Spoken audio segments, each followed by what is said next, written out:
Harech ata Asherah, anat melacha ha'olam, asher kiddushani b'mitzvotav, v'tzivanu lehitati v'tzitzit.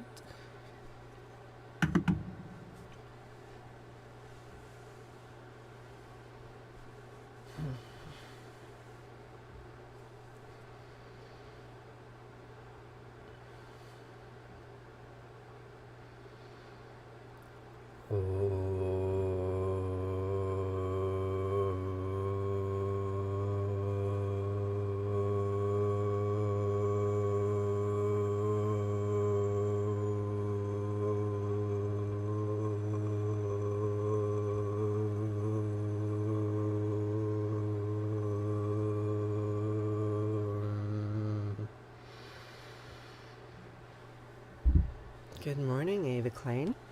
Avalcane. Avalcane. Good morning. How are you?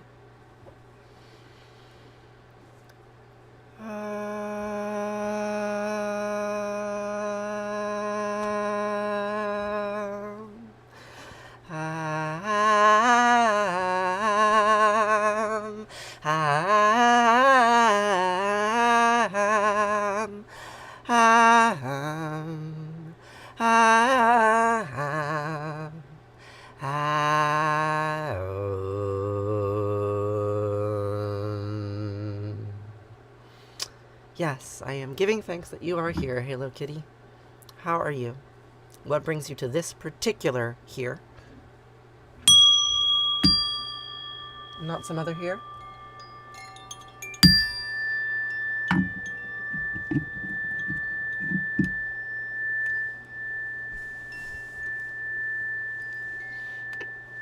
Oh, I have no idea, Singing Kitty. No idea. Do you know? Today we're going to say some old words from the book of Deuteronomy. Not the oldest words, but they're pretty old. And then we'll read from the Epic of Gilgamesh, which might actually be the oldest words. I mean, they're not the oldest words, but they're maybe the best of the oldest words that we have. I don't know. We're going to read from them. Good morning, Julianne. It's been a few days. How are you? What are you up to today? And what else will we do? We will say Arati. We will say Arati. And we will say Kaddish. Yes, my hair is naturally curly, just like this. I wash it sometimes. What about you? What kind of hair do you have? You just finished your breathing and coffee. Tell me about your breathing. Do you have a regular breath exercise? So shall we say some old words from the book of Deuteronomy? Is that appropriate? Is that the right time? Oh gosh, I've blown out my candle. Good morning, Courtney. How are you? It's really nice to see you. I showed you. You still do pranayama. That's great. You know, I haven't done pranayama in a long time. I got a little... I mean, part of it was that I no longer had as much use for the practice in my life. But another component of it was that I reached a point where, if I was going to do it, I was going to teach it. And I didn't feel qualified to teach it. Even though clearly I taught it to you. But, it's tied up in a pretty orthodox understanding of yoga that I respect. And I don't want to pantomime it. It helps with your anxiety. Good. I'm glad. Well, one of these days I will learn how to actually teach pranayama. And those will be good days. I will like that very much. I think that's important. So.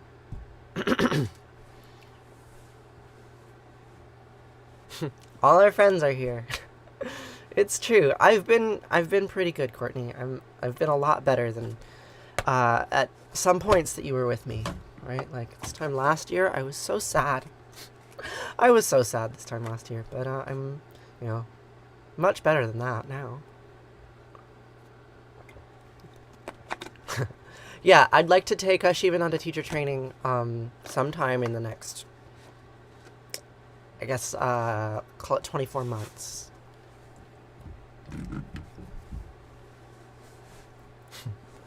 I'll let you know.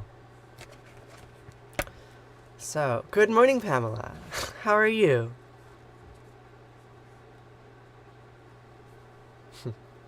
Yeah, I have a particular lively vibe today, because I wanted to hang out with you all. Feels good. So I have the energy to really be present with you today, and I'm glad of that. Thank you, Jody. Thanks, Julia. Sometimes I wonder if there's any space for me in this vast video app. I'm doing well, Pamela. It's so nice to hear from you, hear that you are doing well. I'm glad you're all here. All my friends. What garden zone am I in? 5A. It's cold up here. It's fucking cold.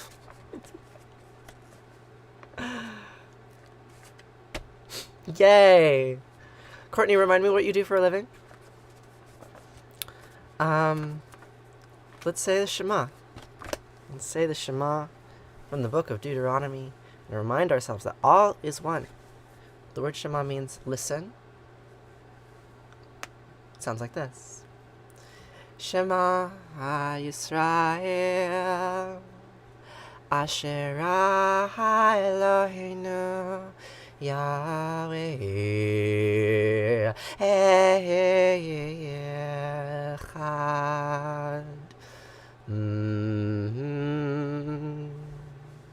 Vahafta et Anat Elohecha ובכל לבבך ובכל נפשך ובכל מאודייך ובחיוך הדברים האלה אשר נוחים מצווך היום על לבביך ושיננתם לבניך ודיברת בם בשבתך בביתך ולכתך בדרך ובשכבך ובקומך וקשרתם לאהוד על ידיך וחיו לטוטפות בין עיניך וכתבתך על מזוזות ביתך ובשעריך וחיה כי ויחיו אלוהיך אל הארץ אשר נשבע לאבותיך לאברהם לישחק וליעקב לתת לך ערים גדולות וטובות אשר לא בנית ובתים מלאים כל דבר אשר לא מילאת וברות עצובים אשר לא עשת וגררים וזיתים אשר נתת והלכת ושבת הישמר לך פן תשכח את יהוה אשר תישך מארץ מצרים מבית עבדים.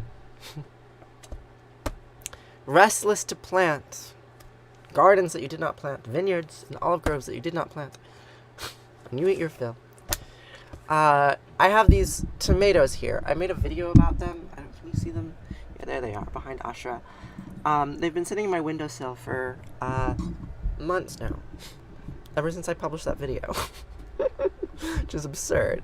And they're growing, and once we get free of frost, I will transplant them. But we do not get free of frost, Becca. We don't get free of frost until June 1st. Holy fuck. And actually, that's not necessarily true. Last year, we got a frost on June 21st. We had a frost on summer solstice. Can you imagine that? Frost on summer solstice is wild.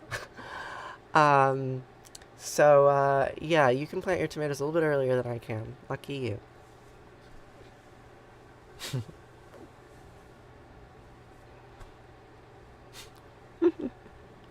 Thanks, Jody. Are you a friend of Queen Posty? Do you come with her recommendation?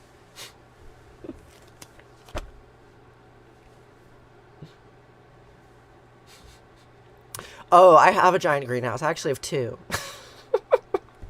We keep our tomatoes in there. Yes, that's correct. Season extension is the name of the game. Well, I'm glad to meet you, Jody. Welcome. I love it when she's here.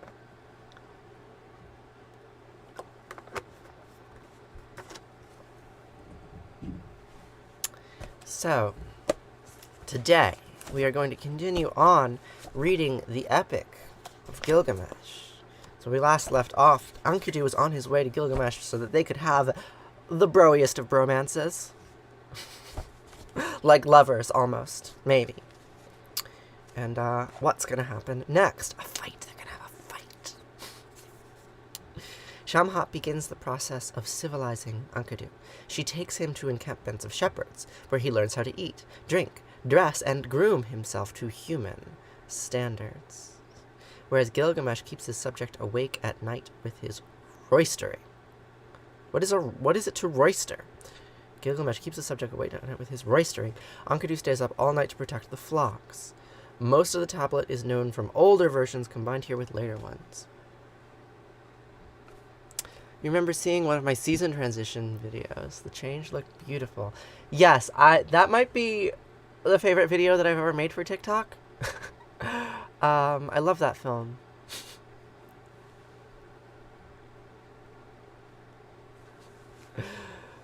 You were just talking about Sumerian people. Well, I talk about Sumerian people every fucking day. They're important people. It's important to remember them. Okay, so what is it to roister? Can anyone look that up for me? I have to look it up now. Roister. R-O-I-S-T-E-R. Roistering. To enjoy oneself or celebrate in a noisy or boisterous way. What kind of noise? A noise, an oyster? A roisty noise, a noise, an oyster. Okay. Great. So, Gilgamesh is partying and being a dude bro. And Enkidu's like, no, I gotta tend to the flocks. I'm a responsible man. Okay. Let's read how it goes. While Enkidu was seated before her, each was drawn by love to the other. Enkidu forgot the step where he was born. For 6 days and 7 nights, Enkidu was aroused and flowed into Shamhat. The harlot said to him, to Enkidu, oh, because they're still having sex. Good morning, queen. Your friend is here.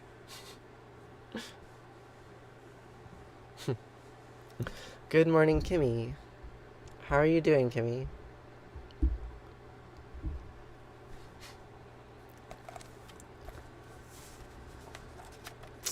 So, let's start from the beginning of Tablet 2 again.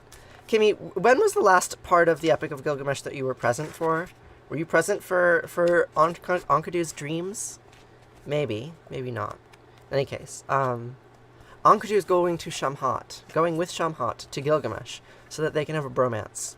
But in order for their love to be true, first Enkidu has to prove his heterosexuality. Otherwise, all of those gay dreams that Gilgamesh is having about him are just going to be too much.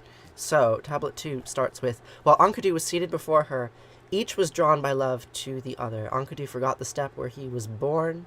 For 6 days and 7 nights, Enkidu was aroused and flowed into Shamhat. The harlot said to him, to Enkidu, you are handsome, Enkidu. You are become like a god. Why roam the steppe with wild beasts? Come, let me lead you to ramparted Uruk, to the holy temple, abode of Anu. Let me lead you to the ramparted Uruk, the hallowed Eanna, abode of Ishtar, the place of Gilgamesh, who is perfect in strength, and so like a wild bull he lords it over the people. You are just like him. You will love him like your own self. Come away from this desolation, bereft even of shepherds. 6 days! Yes, I know, they have sex for 6 days. And then, after they have sex for 6 days, Shamhat's like, you know what you should do? You should go hang out with Gilgamesh, because Gilgamesh, like, clearly he needs a boyfriend. And so then, while they're having sex with each other for 6 days, Shamhat exposed her garments. She exposed her loins. She loosed her charm. She was not bashful. She took his vitality. She tossed aside her clothing, and he lay upon her. She treated him, a human, to woman's work. In his ardor he caressed her. 6 days, 7 nights was Enkidu aroused, flowing into Shamhat. After he had his fill of her delights, he set off towards his beasts. But when they saw him, Enkidu, the gazelles shied off. The wild beasts of the steppe shunned his person. Enkidu had spent himself. His body was limp. His body, that's the limp part. His knees stood still. While his beasts went away, Enkidu was too slow. He could not run as before. He had gained reason and expanded his understanding. So, Shamhat has intense weeks worth of sex with Enkidu, and then she says, you know what, you really need to go to Gilgamesh, because there's this man and he's waiting for you. He's dreaming of you. He's dreaming of you. What were Gilgamesh's dreams?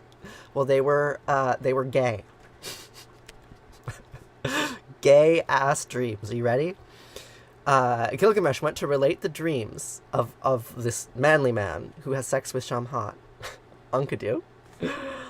Gilgamesh went to relate his dreams, saying to his mother, "Mother, I had a dream last night. There were stars of heaven around me. Like the force of heaven, something kept falling upon me. I tried to carry it, but it was too strong for me. I tried to move it, but I could not budge it. The whole of Uruk was standing by it. The people formed a crowd around it. A throng was jostling towards it. Young men were mobbed about it. Infantile, they were groveling before it. I fell in love with it. Like a woman, I caressed it.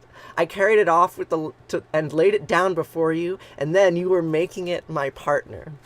Gilgamesh had a dream about a big hulky thing from the cosmos that came and then had sex with like a woman.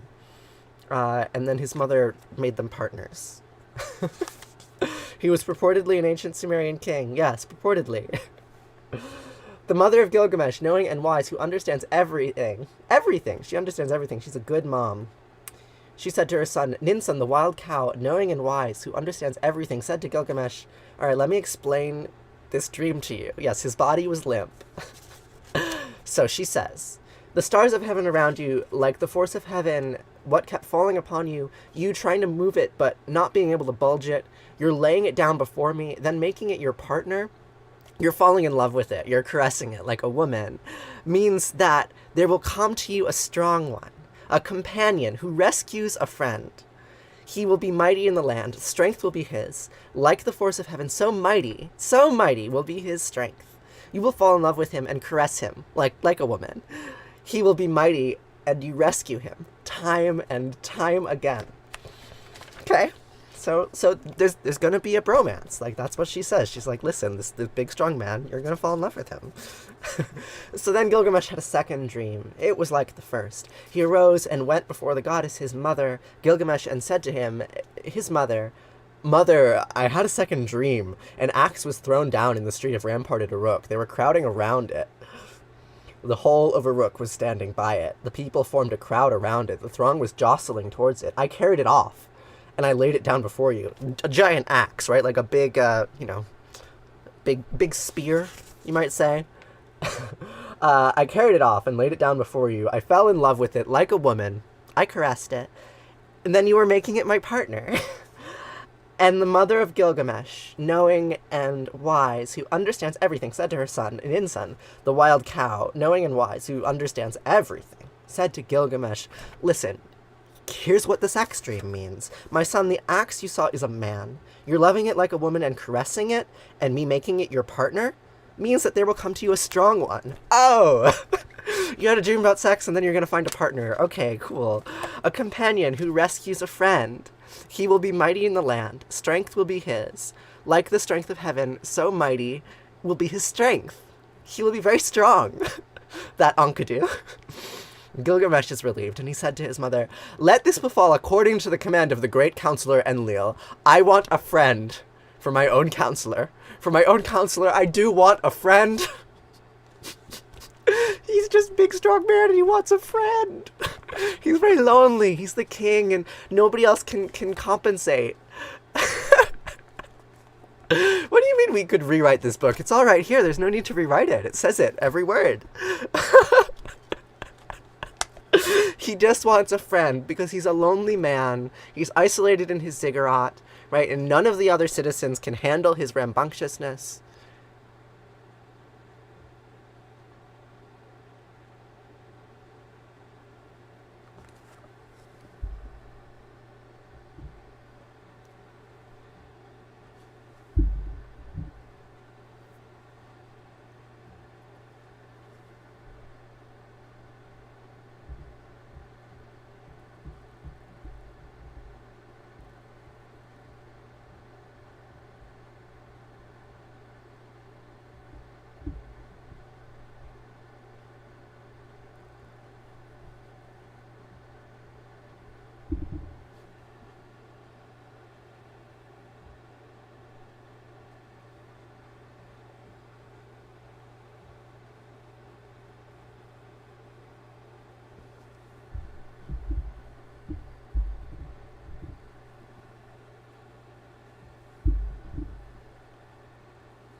Hmm.